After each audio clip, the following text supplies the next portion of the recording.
Hi, everybody. A lot to celebrate as we welcome you to the catch-up in the Finals Day edition. The Rip Curl WSL Finals going down today on Saturday in San Clemente. The waves were absolutely firing. As good as it gets. I think we got to thank surfing for the show. We all won today as fans of the high-pressured field World Championship Day. As we check out the bracket for the women, it was a 21-year-old that fulfilled her dream today. Caroline Marks getting past Caitlin Simmers as the number 3 seed. Remember, the first number 3 seed to go all the way to a world title here in this format. Her backhand was just so radical. Finesse. Timing was perfect. She made those little adjustments from wrap snaps to going vertical, working on squaring it up with her coach Luke Egan all the way from last year, and it paid off. Tyler Wright, a 2-time world champ, ended up falling to Caroline Marks' backhand once again this season. Like the final in El Salvador, Caroline's turned into a major threat, especially when she could feature that big vertical off the top. Just looked like so confident with her decision making. Tyler quick to congratulate the 21-year-old as we checked out the title match. Carissa Moore looking for redemption this year. Remember, lost a chance at the title last season to Steph Gilmore, but this year felt different. You thought that Carissa would kind of right the wrongs. She felt the big loss from last year. But once again, Caroline took the first heat. Carissa has never won the first heat of the title match in 3 straight seasons, putting a ton of pressure on her, and she wasn't able to recover. Carissa Moore was just in a different type of gear that we are not used to. She let go of a couple of great rail turns, kept trying to stay positive, but Caroline Marks was just undeniable.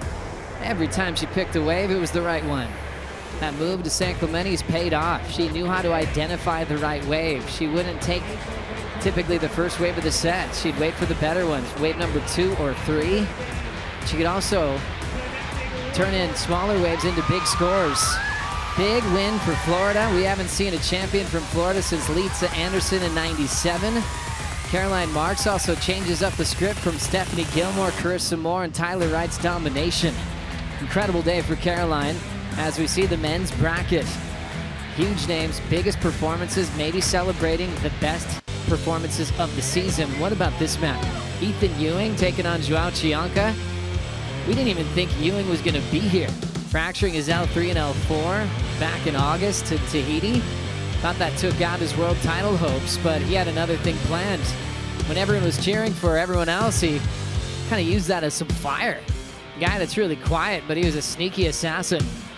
Got himself to 100% at the right time and really put pressure on Chianca. Remember, Joao was fired up from beating Jack Robinson, but you could not slow down the Australian's momentum, even when he had the entire town of San Clemente against him. Opening ride for Ewing against Griff, the beach was completely silent, maybe even in disbelief. Story was supposed to go for the local boy. You gotta hand it to Griff. This heat might have been my favorite of 2023, because Griffin certainly showed up, but just a little bit better was Ethan Ewing. Big carves, see-through variety. He could burn all of his speed with chucking his rail at the lip, and the power and the transitions were absolutely lethal.